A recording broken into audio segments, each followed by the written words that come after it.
নমস্কাৰ বন্ধুসকল। মুখ্য নিৰ্বাচন কমিশনাৰ গণেশ কুমাৰে ঘোষণা কৰিলে যে দেশৰ 12খন ৰাজ্যত স্পেচিয়েল ইণ্টেনচিভ ৰিভিজন হ'ব, SIR হ'ব। আৰু যিকেইখন 12খন ৰাজ্য পোল বাউণ্ড ষ্টেট অহা এবছৰৰ ভিতৰত যিখিনি ৰাজ্যত নিৰ্বাচন হ'বলৈ গৈ আছে, গোটেইকেইখন ৰাজ্যত তাৰ ভিতৰত আছে একমাত্ৰ অসমকে। তাৰ তেওঁ যুক্তি দিছে অসমত যিহেতু NRC সম্পূৰ্ণ হৈ উঠা নাই, সেইকাৰণে অসমত SIRটো নহয়।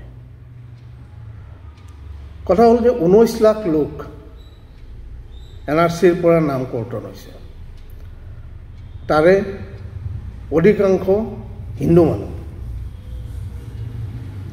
6 বছৰ উকলি গ'ল NRCৰ ফাইনেল লিষ্ট ওলোৱা।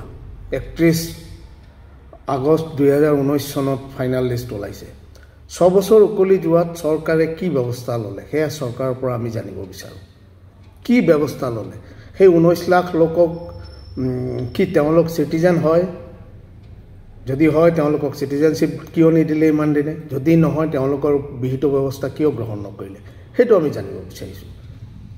আৰু যদি চিটিজেন নহয় যিহেতু নেশ্যনেল চিটিজেন অফ ৰেজিষ্টাৰত তেখেতসকলৰ নাম নাই, তাৰমানে তেখেতসকল চিটিজেন নহয়। আৰু যদি চিটিজেন নহয় তেখেতসকলৰ ভোট কিয় লোৱা? এইটো এটা প্ৰশ্ন, ৰাইজৰ প্ৰশ্ন। এইবোৰ ৰাইজৰ প্ৰশ্নটোৱে মই দাঙি ধৰিলোঁ। এতিয়া কথা হ'ল বাকী ৰাজ্যবিলাকত হৈ আছে আৰু চৰকাৰে কথা হ'ল যিখিনি মোৰ মানে ৰাইজৰ এইটোৱে প্ৰশ্ন যে এই যে মানুহখিনিৰ নাম যে 6 বছৰ উকলি গ'ল, নাম মানুহখিনিৰ মানে ভৱিষ্যত কি হ'ব, তেখেতসকলৰ প্ৰজন্মৰ ভৱিষ্যত কি হ'ব, তেখেতসকলে কি কৰিব নকৰিব, আপোনালোকৰতো এনেকুৱা মানে ব্লু প্ৰিণ্টে নাই। সেই মানুহখিনি কি এনেকৈ থাকিব নেকি? অলিখিতভাৱে য'ত ত'ত আপোনালোকে NRC বিচাৰি দিব।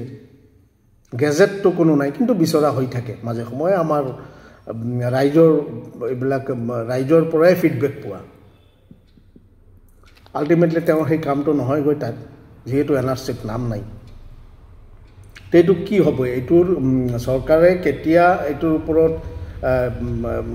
মানে কেতিয়া তেওঁলোকৰ ট্ৰিটমেণ্ট কেতিয়া হ'ব, কি হ'ব, সেইটো মানে এটা বহুত ডাঙৰ প্ৰশ্ন যিটো ৰাইজে জানিব বিচাৰিছে। আৰু যদি চিটিজেন নহয় তেতিয়াহ'লে ভোট কিয় ল'ব? এয়া সাধাৰণ প্ৰশ্ন এটা। ধন্যবাদ।